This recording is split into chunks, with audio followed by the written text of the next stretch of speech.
Hey everyone, in this video I wanted to read to you the response I posted in announcements earlier in this week on feminism and the yellow wallpaper. And so I'm going to share my screen with you so you can read along.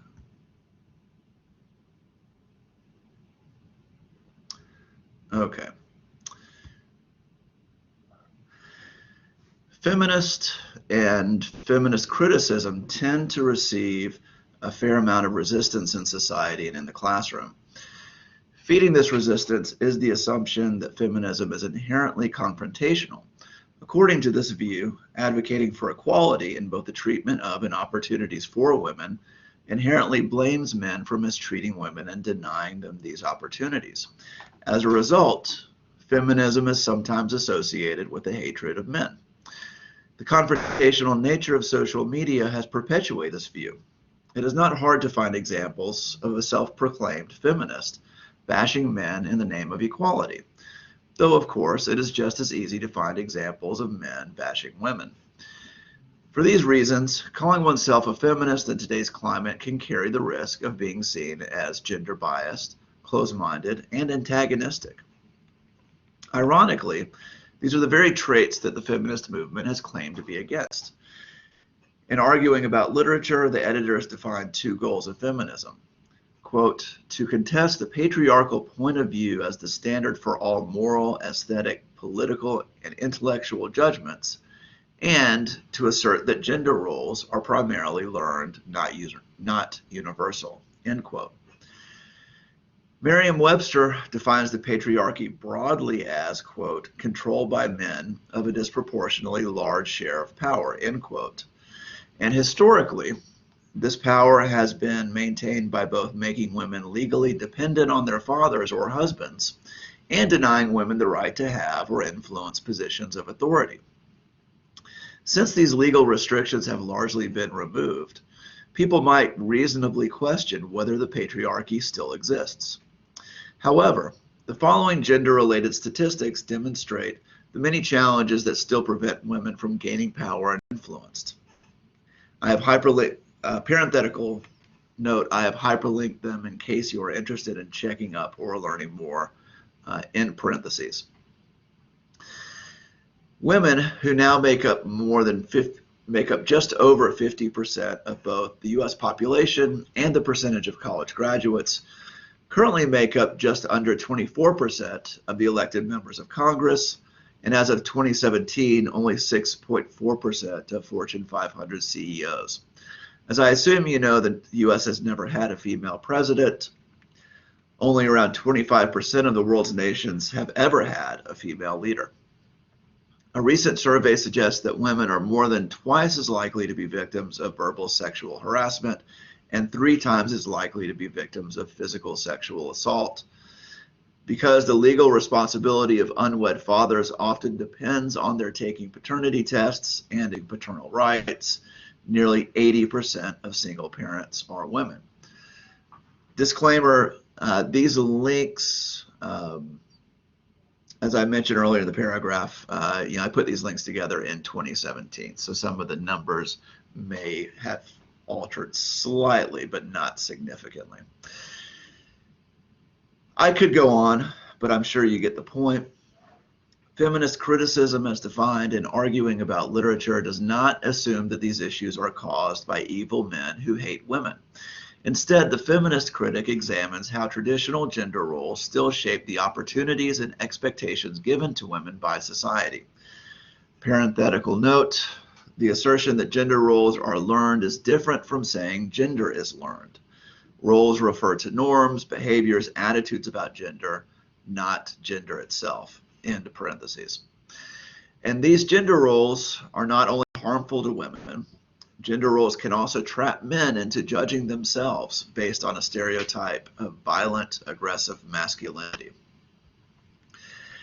As you review Charlotte Perkins Gilman's The Yellow Wallpaper, pay close attention to the gender roles in the story and how they are reinforced by the story's characters.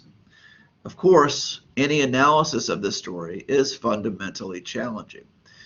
A little over halfway into the story, the narrator describes the wallpaper in a way that might sum up our observations and feelings about the story itself. Long quotation.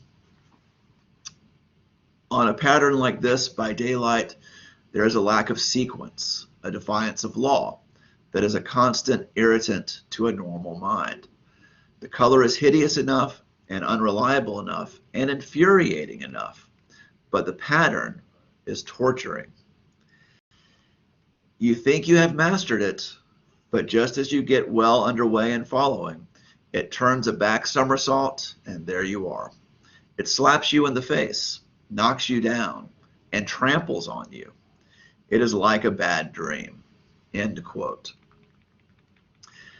Like the wallpaper, Gilman's story seems at times like a bad dream, one in which time is circular, identity is fluid, colors have smells, and our worst nightmare appears as a shadowy version of ourselves. In fact, this dreamlike quality is figured in both the wallpaper and the narrative itself.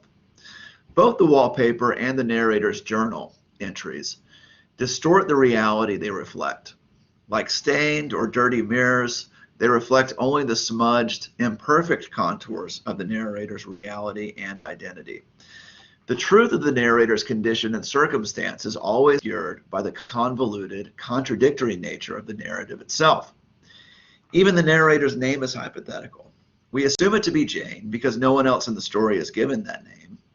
Yet the only person to mention the name Jane is the narrator herself, and only after she seems to have transformed into someone else entirely.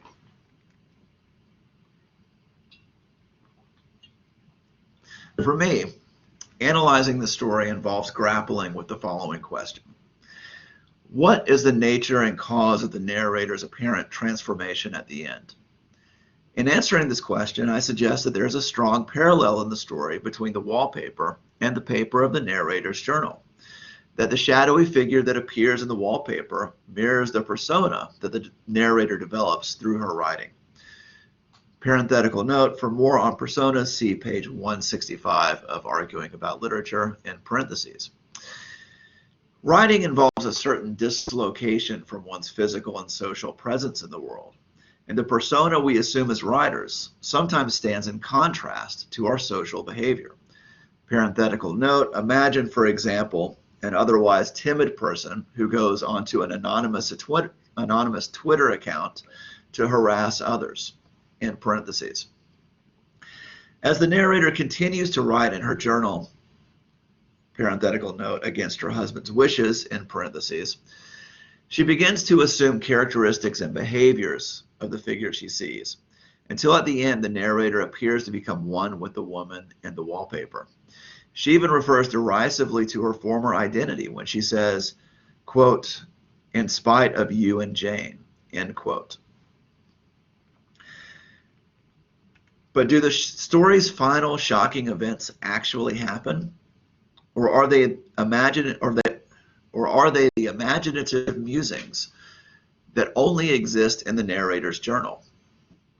As readers, we lose our ability to distinguish between the reality of the story and the narrator's written account of that reality.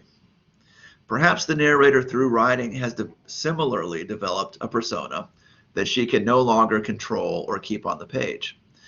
This persona is in defiant contrast to the timid gender role the narrator is given as a woman, and ironically reduces her husband to the stereotypical fainting damsel in distress.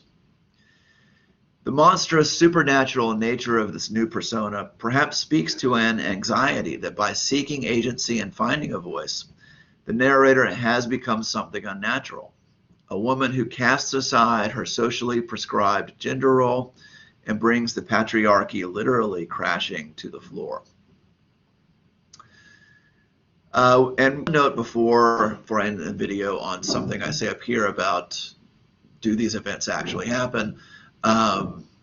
Again, we're just reading somebody's journal.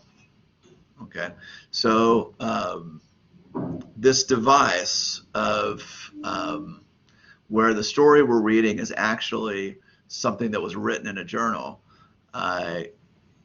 always should cause us to question the narrator and the account that we're getting.